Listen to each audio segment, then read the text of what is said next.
आजको टपिक छ प्याराल्याक्स मेथड। यो मेथडमा चाहिँ के हुन्छ भन्दाखेरि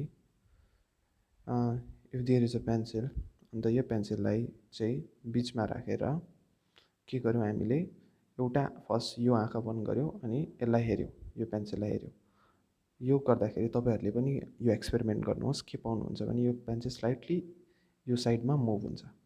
फेरि यो आँखा खुल्ला राखेर यसलाई के गर्नुहोस्, बन्द गर्नुहोस्। बन्द गर्दाखेरि फेरि के हुन्छ, त्यो मिडलमा राखेको पेन्सिल स्लाइटली यता मुभ हुन्छ। सो अब्जर्भेसनको पोजिसनको रिलेटिभमा जुन चाहिँ यो पेन्सिलको पोजिसन चेन्ज हुँदैछ त्यसलाई हामी के भन्छौँ, बेसिस। र यो होल प्रोसेसलाई हामी के भन्छौँ, प्याराल्याक्स भन्छौँ। सो यो प्रोसेस चाहिँ हामीले कसरी चाहिँ far away planets, far away solar system, far away मुनहरूको डिस्टेन्स क्यालकुलेट गर्नुमा युज गर्छ भन्दाखेरि चाहिँ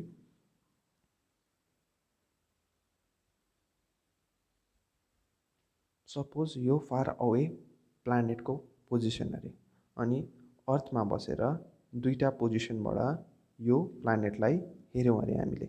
यो अर्थ हो र अर्थको दुईवटा position of observation is A and B अरे। अन्त यो जुन चाहिँ फार अवे डिस्टेन्समा एउटा प्लानेट छ अरे, जसको नाम हामी दिउँ पी।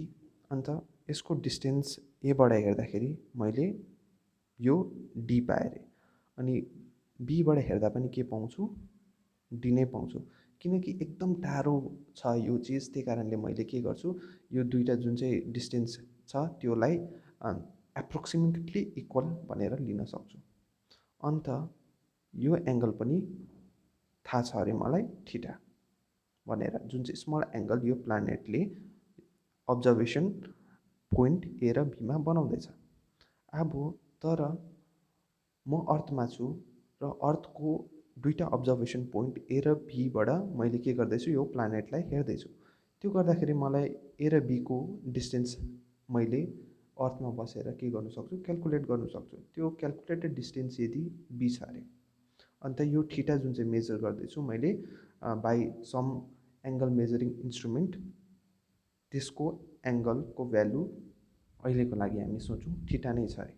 अब सिम्पल यो सबै कुराहरू, डी डिस्टेन्स अफ प्लानेट अनि बी डिस्टेन्स बिट्विन अब्जर्भेसन र थीटा प्याराल्याक्स एङ्गलको बिचको रिलेसनसिप चाहिँ के हुन्छ भन्दाखेरि एउटा सिम्पल सर्कलको आर्कको रिलेसनले दिनुसक्छ। यो सर्कल अरे, सर्कलको रेडियस आर अरे, अनि यो एङ्गल छ अरे थीटा। अनि यो पोइन्टदेखि यो पोइन्टसँगको डिस्टेन्स, जसलाई हामी के भन्छौँ, सर्कलको आर्क भन्छौँ, त्यो आर्कको लेन्थ छ अरे बी। सो यहाँबाट के छ भन्दाखेरि रिलेसन, यो R is equals to theta by B हुन्छ। सो सिमिलर यो रिलेसनसिप चाहिँ म यहाँनिर पनि युज गर्न सक्छु, यहाँ पनि युज गर्न सक्छु, जसले मलाई के दिन्छ, D is equals to theta by B. So यहाँनिर मलाई थाहा छ थीटाको value is your parallax angle, अनि B is the distance between the point of observation. अब यो दुईवटा भ्यालु थाहा छ भने मैले के गर्नु सकेँ, distance of that particular planet from the earth calculate गर्नु सकेँ।